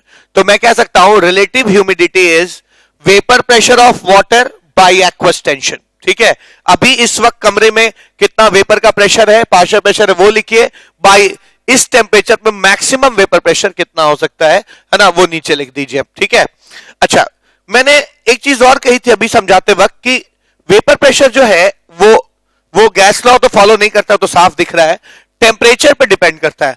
बिल्कुल करना चाहिए, क्यों? क्योंकि वेपर प्रेशर के इक्विलिब्रियम के बराबर होता है, और के इक्विलिब्रियम किस पे डिपेंड करता है? के equilibrium depends on temperature, depends on temperature. ठीक है, के इक्विलिब्रियम टेम्परेचर पे डिपेंड करता है, इसलिए vapour pressure of the liquid also depends on, है ना, vapour pressure of the liquid also depends on temperature, क्योंकि उसके बराबर होता है।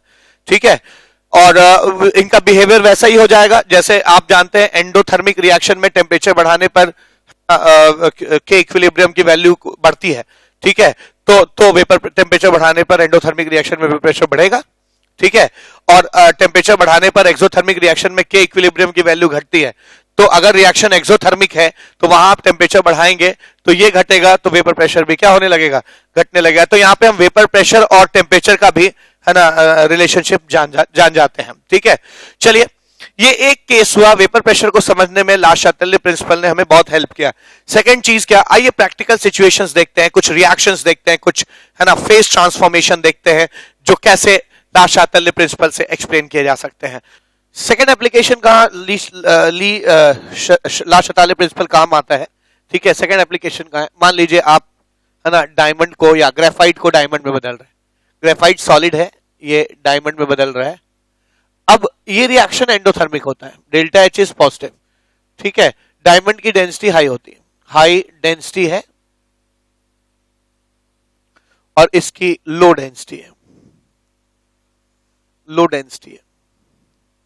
तो चीजें लो डेंसिटी और ये हाई डेंसिटी है, और हीट लग रहा है, मतलब ये एंडोथर्मिक रिएक्शन है, या हीट एब्जॉर्ब होगा। तो आप बड़े आसानी से देख सकते हैं, पहली चीज, जब टेम्परेचर को हाई रखेंगे तो हीट ज्यादा जाएगा सिस्टम में, हीट जाएगा तो रिएक्शन, उसको ला शातल्य प्रिंसिपल क्या कहता है कि कोई भी, अगर आप इक्विलिब्रियम में कोई भी इफेक्ट डालते हैं तो उस इफेक्ट को इक्विलिब्रियम नलीफाई करने की कोशिश करता है। मतलब क्या, अगर आप हीट बढ़ाएंगे तो वो रिएक्शन उस दिशा में जाएगा जहां हीट गायब हो जाए, यहां हीट नहीं है। ठीक है, यानी फॉरवर्ड रिएक्शन होगा। तो एक चीज मैंने सीखा, the favourable condition for graphite changing to diamond is the temperature should be high. ठीक है, प्रेशर हाई रख के क्या करेंगे, जब भी आप प्रेशर हाई करते हैं रिएक्शन खुद ब खुद, है ना, उस दिशा में जाने की कोशिश करता है जहां, जब भी प्रेशर हाई रखेंगे आप, रिएक्शन उस दिशा में जाएगा जहां वॉल्यूम कम हो रहा हो।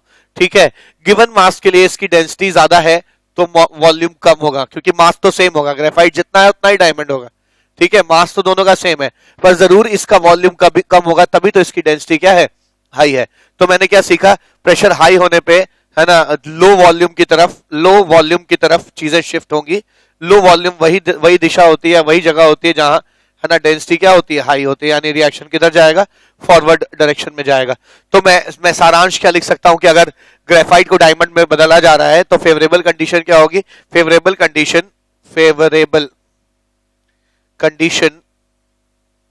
For transformation of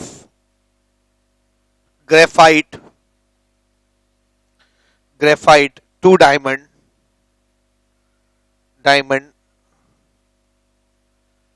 will be high pressure and low temperature, and high pressure and high temperature, दूसरी चीज क्या, अगर आप, और भी कई एप्लीकेशंस हो सकते हैं, एक फेस ट्रांसफॉर्मेशन लिया जाए। ठीक है, तीसरी चीज क्या, तो यहां पे सीखने लायक बात यही थी क्या, कि फेवरेबल कंडीशंस जो होंगी वो ये होगी कि high temperature and high pressure रहे। ठीक है, तीसरी बात क्या, अगर मान लीजिए मेल्टिंग ऑफ वाटर, ठीक है, आइस है, H2O सॉलिड है, ये मेल्ट कर रहा है H2O लिक्विड में। अगेन आपको पता है कि ये एक एंडोथर्मिक रिएक्शन है, क्योंकि कुछ हीट एब्जॉर्ब करके आइस जो है वो लिक्विड में चेंज होता है। ठीक है, अब आपको पता है कि वाटर एक टिपिकल सब्सटेंस है जिसका सॉलिड की डेंसिटी कम होती है, सॉलिड लो डेंसिटी। आपने देखा होगा बर्फ जो है पानी में तैरता है। ठीक है, भले ही वाटर का सॉलिड एस्पेक्ट है, वो सॉलिड पार्ट है, लेकिन है ना, बर्फ की डेंसिटी कम होती है और वो पानी के ऊपर तैरता है। तो जो सॉलिड वाटर है has low density, liquid water has high density. High density होता है।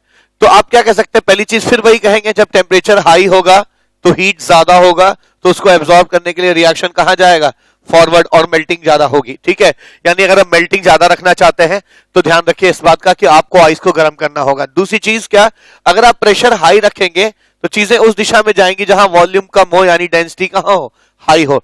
ठीक है, तो डेंसिटी हाई किस दिशा में है, जिधर वाटर लिक्विड, यानी फॉरवर्ड रिएक्शन जो है इसका फेवरेबल हो जाएगा, प्रेशर ज्यादा होगा। तो मैं कह सकता हूं कि melting of ice is favourable at high temperature and high pressure. High temperature and high pressure, high temperature और हाई प्रेशर पे ये फेवरेबल कंडीशन हो जाएगी इसकी। ठीक है, तो ये चीज हो गया। चौथी चीज, बॉइलिंग ऑफ वाटर। ठीक है, आप बॉइलिंग ऑफ वाटर को भी देख सकते हैं, है ना, सेम रिजल्ट आएगा मेरे ख्याल से, है ना। बॉइलिंग ऑफ वाटर,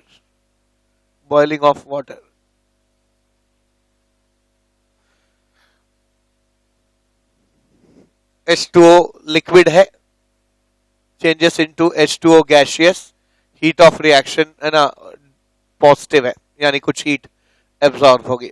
ठीक है, तो आप कह सकते हैं कि, है ना, कि टेम्परेचर जब हाई होगा, ठीक है, तो Q की वैल्यू ज्यादा होगी, और Q की वैल्यू ज्यादा होगी तो रिएक्शन कहां जाएगा, फॉरवर्ड डायरेक्शन में जाएगा। ठीक है, अच्छा, ये जो प्रेशर और डेंसिटी का जो मैंने यहाँ पे कॉन्सेप्ट बताया कि जब भी प्रेशर ज्यादा होगा तो डेंसिटी भी जो है ना, उस दिशा में जाएंगे जहां डेंसिटी बढ़ रही हो खुद ब खुद। ये चीज सॉलिड और लिक्विड के लिए है, गैसेस के लिए हमको नए नजरिए से सोचना होगा। ठीक है ना, नए नजरिए सोचना होगा। यहाँ पे गैस है, ठीक है, तो ये गैस है। अब होगा क्या, अगर आप प्रेशर लो रखेंगे, ठीक है, तो मॉलिक्यूल्स जो है वो फ्रीली वेपराइज करने के लिए, है ना, मौजूद रहेंगे। क्योंकि यहां पर मैं इसमें चेंज होने को कैसे देख रहा हूं कि लिक्विड्स हैं और वाटर मॉलिक्यूल्स एक दूसरे को अट्रैक्ट कर रहे हैं, और ऊपर से प्रेशर है जो इस लिक्विड को वेपराइज होने नहीं दे रहा है।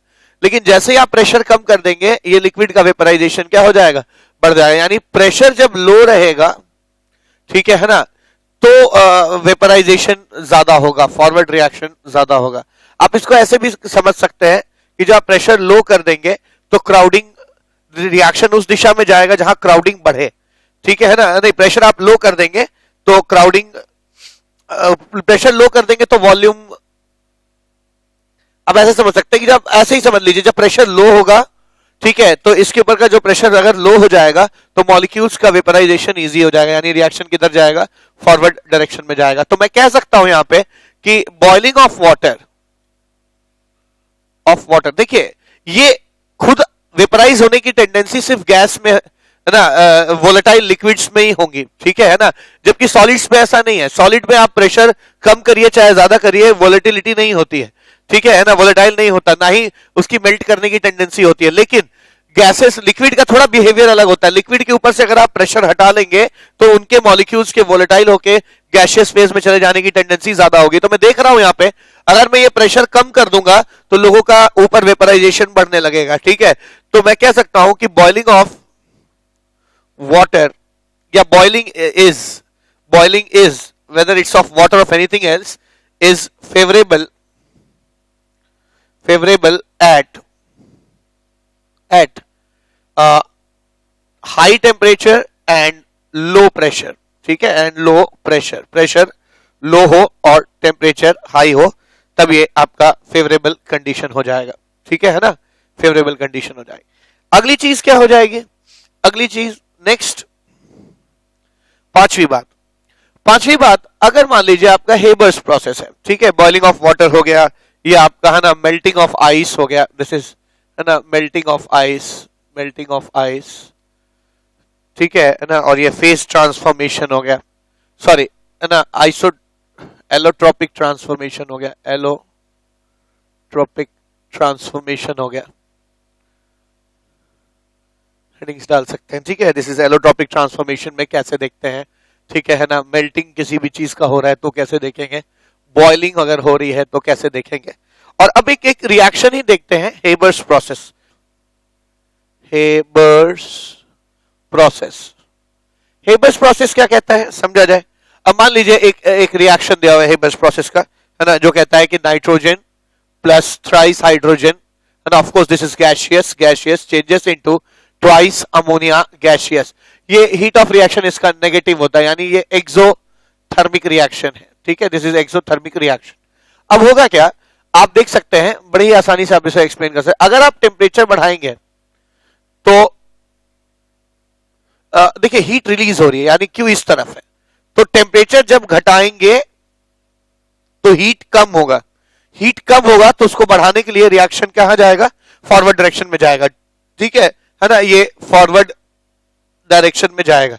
लेकिन दिक्कत यह है कि टेम्परेचर कम कर देने पर रेट ऑफ रिएक्शन स्लो हो जाता है, और ये एक इंडस्ट्रियल प्रोसेस है। अगर आपका रिएक्शन स्लो हो जाएगा और अमोनिया का बनना अगर स्लो हो जाएगा तो आपको इकोनॉमिकली नुकसान होने लगेगा, यानी टेम्परेचर को बहुत कम भी नहीं किया जा सकता। तो हेबर्स प्रोसेस में टेम्परेचर मॉडरेट रहता है।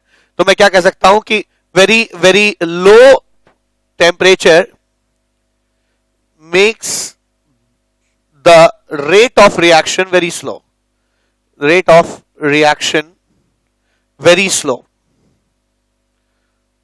hence moderate temperature is kept in, moderate temperature is kept in Haber's process, Haber's process।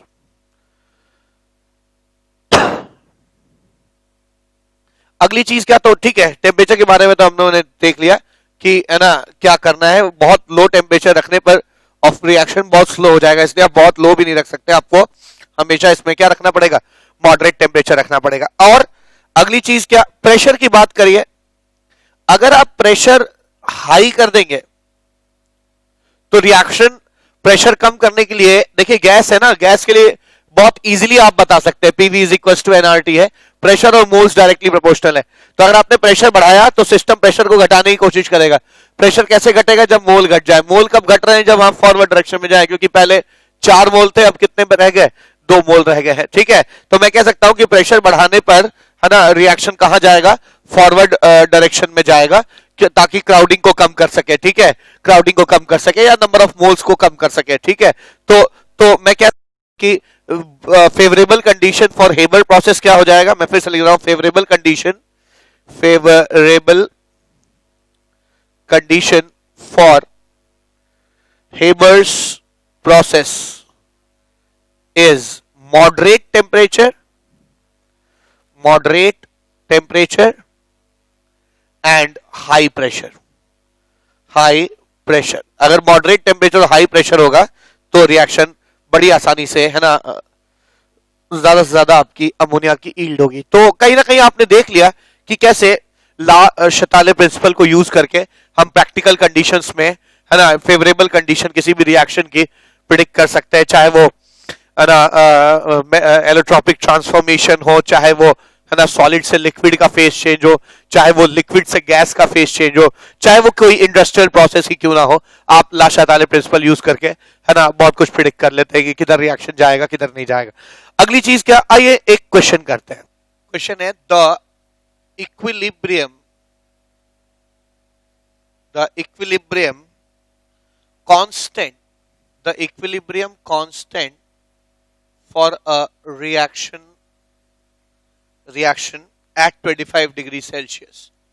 Reaction क्या है, रिएक्शन है CuSO4.5H2O solid is changing into CuSO4.3H2O solid plus twice H2O gaseous, ठीक है ना, gaseous is 1.084 into 10 to the power of -4 atm square, ठीक है, atm square।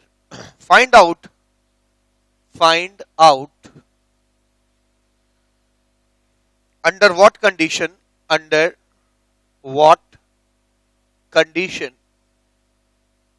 of relative humidity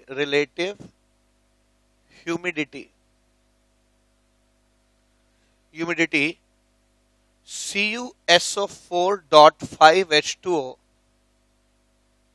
will start losing water of crystallization according to above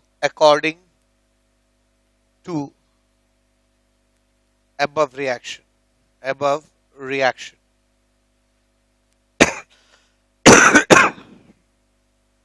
Vapor pressure of water at 25 degrees Celsius is 24 millimeter of mercury. ठीक है, ये बहुत ही अच्छा question है और देखिए क्या करना है इस क्वेश्चन में. क्वेश्चन कहता है कि ये एक रिएक्शन है जिसका इक्विलिब्रियम कांस्टेंट ये है 1.084. ठीक है, 1.084 इसका इक्विलिब्रियम कांस्टेंट है. कह रहा है क्या कंडीशन होगी रिलेटिव ह्यूमिडिटी की, ठीक है, ताकि CuSO4 वाटर लूज करने. देखिए वाटर लूज करने का मतलब रिएक्शन कहां जाने लगे, फॉरवर्ड डायरेक्शन में जाने लगे. ठीक है, और कहा जा रहा है कि वेपर प्रेशर पानी का इस टेम्परेचर पर इतना है, मतलब मैक्सिमम वेपर प्रेशर. इसको एक्वस टेंशन भी कहते हैं. मैंने इसी लेक्चर में आपको पढ़ाया है कि रिलेटिव ह्यूमिडिटी, अभी थोड़ी देर पहले पढ़ाया आपको रिलेटिव ह्यूमिडिटी क्या होती है. ठीक है, एक काम करते हैं, पहले पता लगाते हैं कि वो कौन सा प्रेशर होगा जिस पर ये इक्विलिब्रियम पे है, तो और वो क्या प्रेशर होगा जहां से ये फॉरवर्ड रिएक्शन करना शुरू करेगा. क्योंकि मैं देख रहा हूं कि जब ये फॉरवर्ड रिएक्शन करेगा तभी जो है ना वाटर ऑफ क्रिस्टलाइजेशन लूज करेगा. ठीक है, तो आइए इसका सॉल्यूशन देखते हैं. ये रिएक्शन कुछ ऐसा है, CuSO4.5H2O solid is in equilibrium with CuSO4.3H2O solid plus twice H2O gaseous. ठीक है, मैं कह सकता हूं कि इसका जो भी Kp होगा इस रिएक्शन का वो होगा प्रेशर ऑफ H2O का होल स्क्वायर. ठीक है, आप देख सकते हैं ना Kp इज इक्वल टू, क्योंकि सॉलिड का तो एक्टिव मास 1 लेते हैं, मैंने पढ़ा है, तो जो भी प्रेशर ऑफ H2O होगा उसका होल स्क्वायर लिया जाएगा.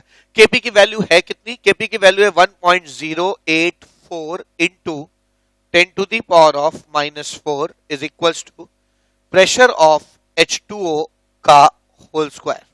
ठीक है, प्रेशर ऑफ H2O का होल स्क्वायर. ठीक है, और जब आप इसको सॉल्व करेंगे प्रेशर ऑफ H2O निकालेंगे is equals to under root 1.084 into 10 to the power of -4. तो ये जो वाटर का प्रेशर आ जाएगा, वाटर वेपर पार्शियल प्रेशर आ जाएगा, वो आ जाएगा 1.041 into 10 to the power of -2 atmosphere. अब ध्यान देने वाली बात क्या है कि ठीक इक्विलिब्रियम पर ये प्रेशर है. ठीक है, ठीक इक्विलिब्रियम पर ये प्रेशर होगा, मतलब ये अगर प्रेशर आपने वेपर का मेंटेन किया हुआ है, ठीक है, ध्यान दीजिएगा, ये बर्तन होगा, कोई ये बर्तन होगा और ये बर्तन बंद होगा, जहां पे ये रिएक्शन हो रहा है बर्तन बंद है. इसके अंदर वेपर प्रेशर जब तक इतना रहेगा, कितना 1.041 into 10 to the power of -2, ये चीज इक्विलिब्रियम में होगी, आती जाती रहेगी. अगर आप प्रेशर इससे बढ़ाएंगे वेपर प्रेशर, ठीक है, तो रिएक्शन किधर जाने लगेगा, बैकवर्ड. क्यों, क्योंकि जैसे ही आप प्रेशर बढ़ाएंगे, है ना, ये जो Q है ये बड़ा हो जाएगा, रिएक्शन इसको कम करने के लिए बैकवर्ड जाने लगेगा, तो वाटर ऑफ क्रिस्टलाइजेशन एब्जॉर्ब होने लगेगा. और जब भी प्रेशर इससे कम कर दिया जाएगा, अगर प्रेशर इससे कम हो गया तो ये चीज Kp की वैल्यू बड़ी हो जाएगी, ये चीज घट जाएगी, Kp की वैल्यू बड़ी हो जाएगी. इससे मतलब ये रिएक्शन कोशेंट छोटा हो जाएगा. तो रिएक्शन कोशेंट अगर छोटा हो गया, P घटते ही रिएक्शन कोशेंट अगर छोटा हो गया, रिएक्शन फॉरवर्ड जाएगा ताकि इसको बढ़ाया जा सके. ठीक है, तो वाटर ऑफ क्रिस्टलाइजेशन लूज करने लगेगा. तो एक चीज ये रिएक्शन लूज करने लगेगा वाटर ऑफ क्रिस्टलाइजेशन. तो एक चीज मैंने सीखी क्या, कि जब भी प्रेशर इससे कम होगा वाटर ऑफ क्रिस्टलाइजेशन, है ना, लूज किया जाएगा. मैंने अभी सीखा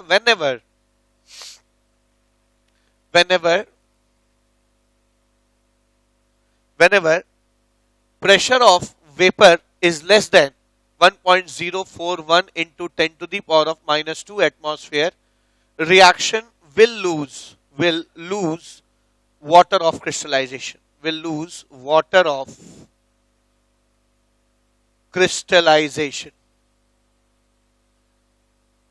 Water of crystallization लूज करेगा. ठीक है, ठीक है, तो प्रेशर इससे कम होना चाहिए.